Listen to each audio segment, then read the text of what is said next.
Hey guys, welcome back to the channel. Today I'm going to be making banana nut muffins. This is my go-to recipe. The muffins come out delicious and there's no mixer required. Alright, so first I start off with 1.5 cups of all-purpose flour. Next, I'll be adding in 1/2 teaspoon of salt. Next, 1 teaspoon of baking powder, followed by 1 teaspoon of baking soda.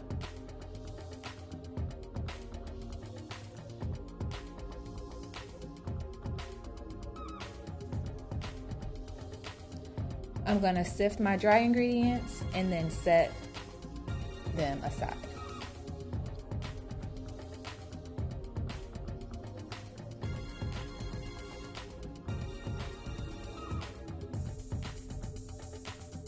Alright, so for the wet ingredients, I'm going to use 3 bananas. Yes, 3 bananas. For whatever reason, I've tried to make it with 2 and the muffins just come out dry. So you need 3 bananas and they need to be ripe. Go ahead and mash those down. And then I'll be adding in some sugar, an egg, and melted butter.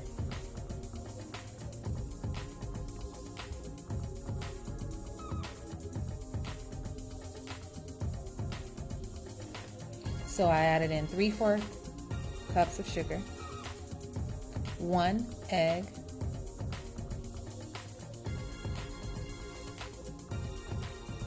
and cinnamon. Cinnamon here is optional. I didn't measure it, but I'd say it was about a teaspoon of cinnamon. All right, so I'm going to go ahead and mix this up,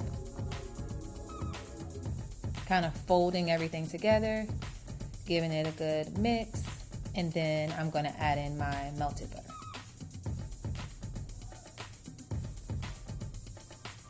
I would say the consistency is like pudding. So I added 1/3 cup of melted butter, mix it a little bit more.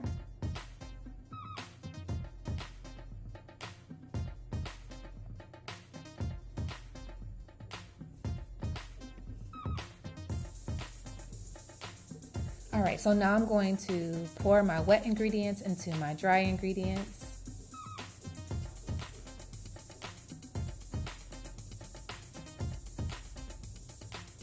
I added about 1/2 cup of pecans, just because that's my preference. And I'm just gonna fold the mixture until everything is well combined and smooth.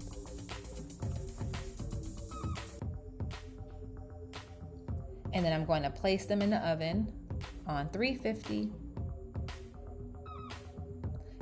for about 25 to 30 minutes.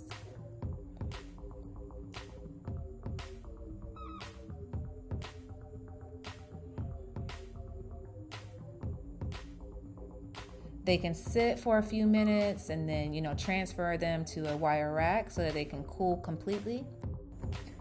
These actually last for about 3 to 4 days, unless somebody eats them all. But they last for about 3 to 4 days. I usually keep them in an airtight container or a Ziploc bag.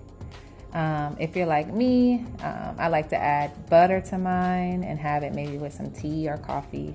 But this is one of my go-to breakfast muffins. So simple, so good. I even make them with my daughter.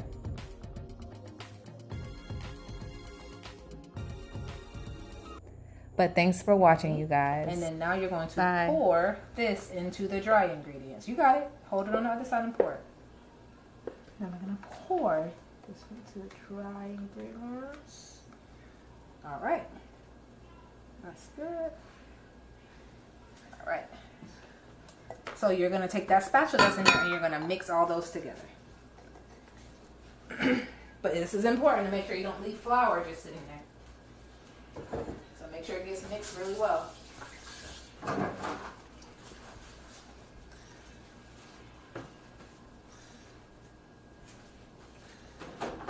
You know what? I should cook with you more often.